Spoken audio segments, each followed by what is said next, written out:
सिंहरवा हो कि कहवा बहिनीना। जाय गीत जाइले ओही मलिया फूलवरिया हो कि ले अइबो ना। जाय गीत जाइले ओही मलिया फूलवरिया हो कि ले अइबो ना।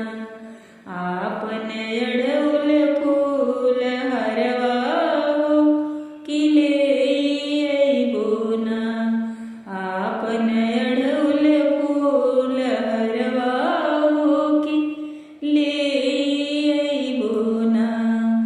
जाय गीत जइबो ओही कोहर के दुकनिया हो कि ले अइबो ना।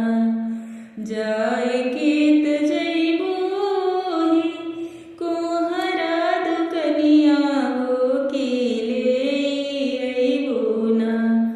आपन काला सादियनवा हो कि ले अइबो ना। आपन काला सादियनवा हो कि ले अइबो ना। ओढ़न खटोलवा से अइली दुर्गा मैया हो कि निमिया तरवाना। करे सोर हो सिंहरवा हो कि निमिया तरवाना। जाय गीत जइबो ओही रंगरे जवा दुकनिया हो कि ले अइबो ना।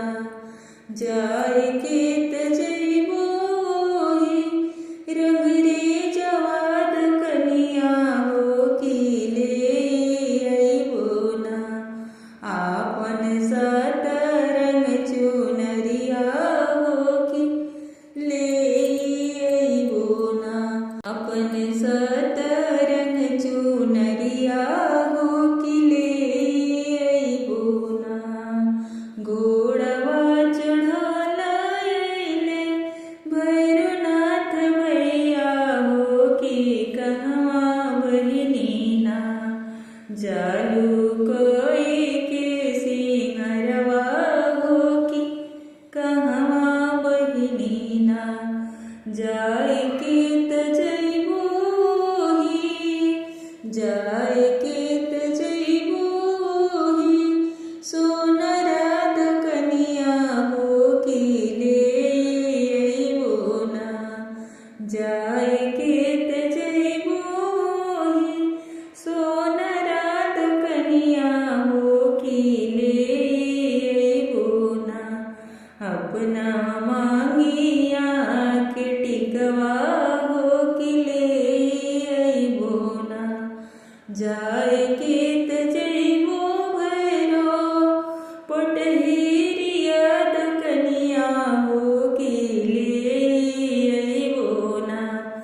आपन चटक सेनुरवा हो कि ले अइबो ना। ओढ़न खटोलवा से अइली नौ देवी हो कि निमिया तरवाना। ओढ़न खटोलवा से अइली नौ देवी हो कि निमिया तरवाना। मैया मोरी करे